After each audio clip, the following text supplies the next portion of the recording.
Израильчууд Египтээс гарахдаа үнэхээр бурхны хүчээр гарч ирсэн. Яасан бэ гэхээр бурхан Египтээс Израильчуудыг гаргахын тулд маш олон зүйлүүдийг хийсэн. Тэгээд Египтийн хаан бол өөрийнхөө хүч чадал бүх зүйлийг харуулж эцэстний Египтийн хаан бол Израильчуудыг явуулсан. Тэгээд Израильчууд бол үнэхээр ивэлтэй ард юм. Ягаад гэхээр тэднэр бол аяллаа явцад бол бурхнаас үргэлж ивэгдэж байсан. Бурхан тэднийг аимшигтай үед араас нь дайсан нэхэж өмнө нь аимшигтай их ус байхад голоор нь хувааж тэднийг гаргаж амийг нь аварч байсан. Бурхан тэднийг өлсөж байх үед нь тэнгэрээс хоолыг нь буулгаж өгч байсан. Бурхан тэднийг цангаж байх үед хаднаас цөл газар усыг нь гаргаж өгч байсан. Бурхан тэднийг халууцж явах үед бол үүлээр нарыг халахлаж сүйдрвч хийж гаргаж өгч байсан.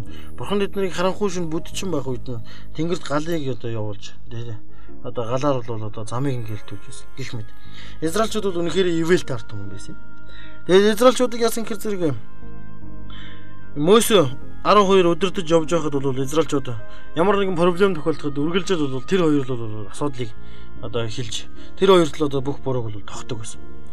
Тэгээд Египтээс гарсан номын 16-аас бүгдээ уншаад үзье. Израилийн хөвгүүд 16-гийн 1-дээс 4-ийг тусална.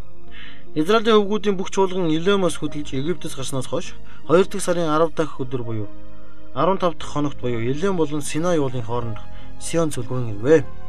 Израилийн хөвгүүдийн бүх чуулган цөлд Мөсө Аарон нарын эсрэг гомдлоо. Израилийн хөвгүүд тэдэнд бид Египтийн нутагт махлаа тогооны хажууд сууж цадтлаа талах иддэг байж байх үедээ эзний мотороор үхсэн нь дээр байжээ. Та нар бүх чуулганыг өлсгөлөнгөөр алах гэж биднийг энэ цөл рүү авчирваа гэж хэлсэн. Үнэхээр тэд нэр өлсөж цангаж эхлэнгүүт бол Мөсө 12 л бол дайрчилсан. Яг үнтэйжлэхэн заримдаа бид нар ямар нэгэн зүйл дутагдаж гацагдах амьдрал заримдаа ямар нэгэн шийдвэрлэж болохгүй асуудал ирэхэд өргөлж боддтой нүдэндээ харагдаж гарт баригдах найз нөхөд аав ээж ах дүү нар л ханддаг. Тэгвэл бидэнд цорын ганц бурхныг мартсан байдаг. Хэрвээ яг энэ үед бид нар цорын ганц бурхныг нэгдүгээр тавьж чадах юм бол эзэн бидэнд үнэхээр гайхамшигтай ивэлийг өгч чаднаа. За тэгээд бол Израильчууд Мөсө 12-оос хоол хүссэн. Ийм төв. За тэгээд Мөсө бол Израильчуудад хандж хэлж байгаа. Та бүхэн бол эзнээс энэ зүйлийг хүсээ гэж бол. За тэгээд эзэн өөрөө Мөсөгөөр дамжуулж бас Израильчуудад ивэлийг өгөхийг хүссэн. Тэгээд 4-дээрээс би та бүхэн уншаадаг. Эзэн Мөсөд үзэгтэн би та нарт тэнгэрээс талахыг оруулна. Ард түмэн гарч өдөр бүр хоногийнхоо хэрэгцээгээр цоглуул. Тийхүү тэд миний хууль дотор алхах нь үгүй юу гэдгийг би сорих болно гэж хэлсэн. За тэгэхээр зэрэг бол эзэн бол тэнгэрээс хоолыг буюу талахыг бол буулгана гэж хэлсэн. За энэ нь бол юу байсан бэ гэхээр зэрэг манна гэж бид хүмүүс сайн мэднэ. За тэгээд энэ маннаг бол бурхан тэнгэрээс буулгаж бол хүмүүст өгсөн. Израильчуудад өгсөн. За тэгээд бол тэгвэл яг үүнтэй ижилхэн та бүхэн Библийг аваад үзээрэй. Библи бол бидний амьдралын талах гэж бол бид нэр итгэдэг. Есүс бол 41 цөлд мацаг ороод байж байхад муу Есүс түүнийг сордог. Тэгээд тэрээр бол чи чулуу талах, наад чулуугаа талах болгооч гэж хэлдэг. Есүс биднээс талахаар бас харин бурхны амнаас гарах үг бүрээр амьдрдаг гэж хэлсэн. Энэ үгс үг бол бурхны үг бол амьдралын талах юм а гэж хэлж байгаа. Тэгэхээр зэрэг бол Израильчуудад маннаг бурхан тэнгэрээс буулгаж өгч байсан шиг. Бидний үг болох бурхны үг болох нь Библи маань бас тэнгэрээс бууж бидэнд ирсэн юм. Израильчуудад бурхан маннаг үнгүй л өгсөн шиг бас Библийг өнөөдөр бурхан бидэнд үнгүйгээр илэрсэн. Тэгээд бол Израильчууд тэр маннаг өглөө болгон бол авч иддэг байсан бол бид бас Библийг өглөө болгон судлах хэрэгтэй юм. Тэгээд Египтээс гарсан 16-гийн 21 дээр тэд өглөө бүр өдөр бүрхэн идэх хэмжээгээр түүнийг хураадаг байсан гэж. Тэгээд бол яагаад тэгэхээр зэрэг яг л бурхан тэр өдөртөн зориулсан тэр зүйлийг өгдөг байсан. Бэлтгэлийн өдөр болоход бурхан шаббат өдрийн хоолыг хамтд нь авч хадгалаарай гэж хэлдэг байсан. За тэгтэл зарим дэггүй юмыг сонирхохыг хүссэн тийм Израильчууд маань яасан гэхээр зарим нэгэн хүмүүс маань илүү зүйлийг өдөр болгон аваад нэгд өдрийнхийг авч хадгалаад түүнийг эдэрэй гэж хэлснийг нь илүүг бол авч хадгалсан. За энэ нь бол маргааш өглөө нь бусад хардлууд бол тэр нь өтөр дүүрч мөхөрсөн байсан.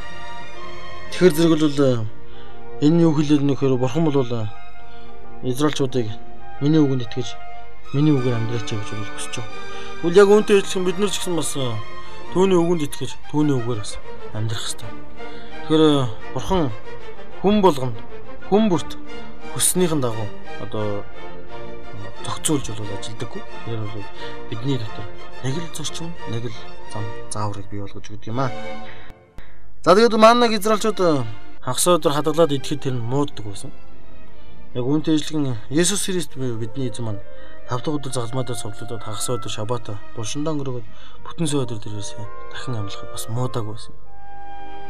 За тэгвэл манна буюу энэ бурхнаас ирсэн энэ хоол нь израилчууд үүнийг бол одоо аваад чанж мөнжигнэж иддэг байсан. За мөн тосонд шарж нүдэж нухаж бас иддэг байсан гэж хэлдэг. Тэгвэл яг үүнтэй ижилхэн бид нар Библийг уншиж, бодож, бясалгаж ингэж явах хэрэгтэй. Тэгээ ялангуяа шарж идсэн маань их амттай байдаг байсан баг гэж бол би хувьдаа боддог. Яагаад гэхээр зэрэг бол бид тос бол ариун сүнсийг төлөөлдөг. Тэгвэл бид нар Библийг уншихдаа ч гэсэн ариун сүнсийг гуйж түүний хүчээр уншиж ойлгох юм бол илүү их ойлголтыг авч чаддаг. Тийм учраас бид хүн яг л тосонд маань хуурж идчихсэн шиг Библийг бүгдээ тосны хүчээр, ариун сүнсний хүчээр уншиж бясалгаж байх хэрэгтэй юм аа. За тэгээд манна бол Египтээс гарсан номын 16-гийн 31 дээрээс хэлэхэд Израилийн гэрээхэн түүний нэрийг манна гэж нэрлээд тэр нь кориандрын үр мэт цагаан бөгөөд зөгийн бас мэт амттай тийм боо байваа гэж боловсон. Манна цагаан өнгөтэй байсан. Цагаан өнгө нь юу төлөөлдөг вэ гэхээр ариун байдлыг төлөөлдөг. Тэгвэл яг Библи ч гэсэн бас бид бүхэнд ариуслыг авчирч байдаг юм аа. Манна өглөөрт шүүдрийн тусалтай хамт бууж ирдэг байсан. Тэр нар мандах үед хайлан алга болдог байсан бол энэ хөө Библийг бид нэр өглөөрт босоод унших юм бол бидний зүрх сэтгэл төдий хэмжээгээр ариусч байдаг юм аа.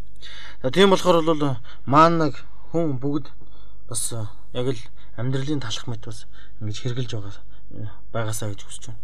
Өнөөдрийн бидэнд байгаа манна бол одоо яг израилчуудад идэж байсан шиг тийм манна биш, харин Библи буюу бидний одоо уншиж байдаг энэ Библи маань юм аа.